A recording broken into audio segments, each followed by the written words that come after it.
Hi, this is Norman Cardle from The Fluff is Raging again. I want to talk today, just very briefly, about James Bond. Um, Bond, James Bond, there we go. And about specifically the Bond film Live and Let Die, which I rewatched recently for the blogger Movie Rob, who is hosting a fantastic James Bond blogathon for the entire month of December. And then you head over there uh, not now, after you watch this, head over there and you can read my review and check out the other films being looked at for the Bond blogathon. One of the curious things about Live and Let Die, and I think it's the reason I actually like it above almost all other Bond films, is that, and I'm by no means the first person to have said this, it doesn't really feel like a Bond film at all. It's really a blaxploitation film that just happens to have James Bond in it. Um, and I suspect part of that is because by the time they made this film, it was they were it was the third James Bond. It was after Connery and Lazenby, it was Roger Moore's turn finally to have a go at Bond. And of course, Moore had always been Fleming's first choice as Bond because he kind of had the suave and charm for the part. And it was his first time to go for it. And I suspect they kind of wanted to go in a little different direction from the kind of jet setting Playboy 1960s nonsense that the series has sort of developed into. Now, as it transpires, nonsense of the highest order is exactly what Moore would bring to the role in subsequent films, and the films would become very reliant on gadgets and general nonsense before Moore finally kind of relented the role to Timothy Dalton, who then kind of brought some grittiness back to the part. But Live and Let Die, that hadn't happened yet. So one of the curious things that I realized when I rewatched Live and Let Die is that first of all, it's almost entirely free of gadgets. Q doesn't even make an appearance. So there are no real gadgets in it other than a magnetic watch that James Bond wears. He doesn't drive an Aston Martin. He doesn't drink a martini, shaken or stirred. He drinks a bourbon, I think, or something like that. And it also has a setting.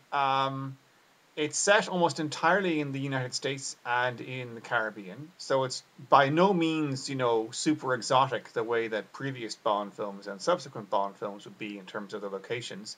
And the actual locations in the U.S. are very grungy looking, backwoods Louisiana, and an appallingly bombed out looking Harlem. And and this, I think, is the real sort of clever thing about the film.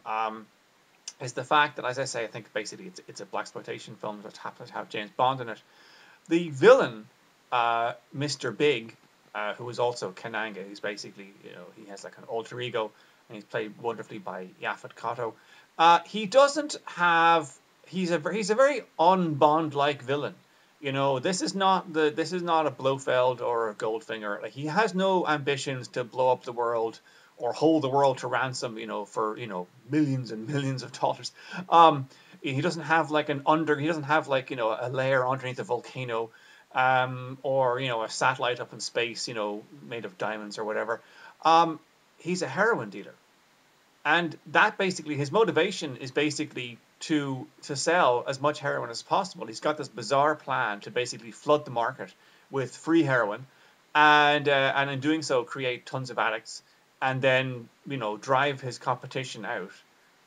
So basically drive the mafia out of the market, and then basically come back in and then charge a fortune because he's going to have all these addicts hooked on his product.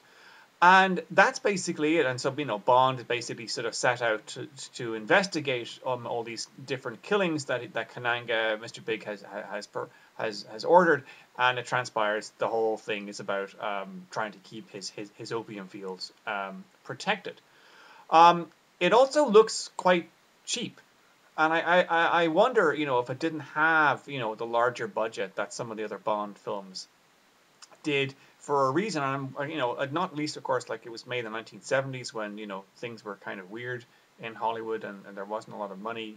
Big studios, had been suffering, as of course anyone who's followed uh, 1970s filmmaking will know.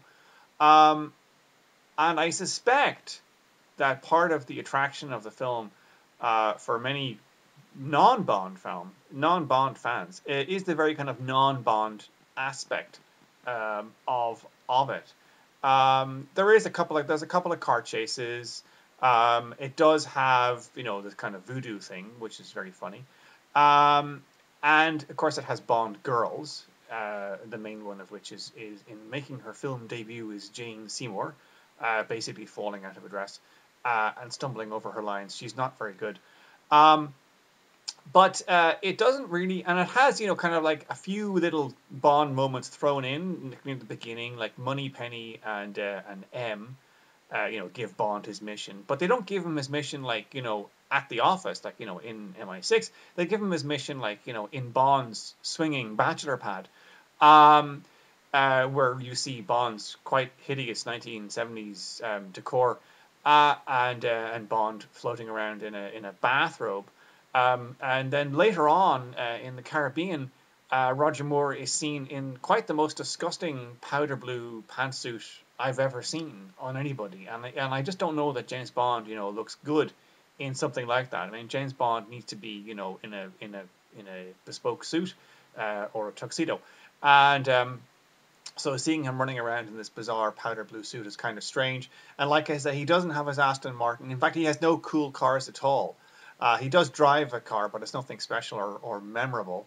And it has this very long, has a very, actually too long, a sort of a boat chase thing through the kind of swampland of Louisiana, which is where we're introduced to the kind of hillbilly sheriff character, who then makes a comeback in the following Roger Moore Bond movie, The Man with the Golden Gun. But overall, I do think that in spite of some of its flaws, and in spite of the fact that it doesn't have lots of kind of Bond-esque elements, it's a fantastic film. I mean, first of all, it's got this very interesting screenplay. I mean, by Tom Mankiewicz of all people. Tom Mankiewicz is the nephew of or the son of Joe Mankiewicz, and the nephew of Herman Mankiewicz. So he's essentially like Hollywood screenwriting royalty, or he was at the time. And he sort of moved to Britain as a young man and sort of had a career mostly in the UK. And it's got this really kind of cool jazzy score by George Martin, who produced the Beatles. And of course, it's got one of the absolute best Bond songs ever by Wings. And of course, it also has cool voodoo stuff going on as well. And it's got standard issue kind of 1970s racism.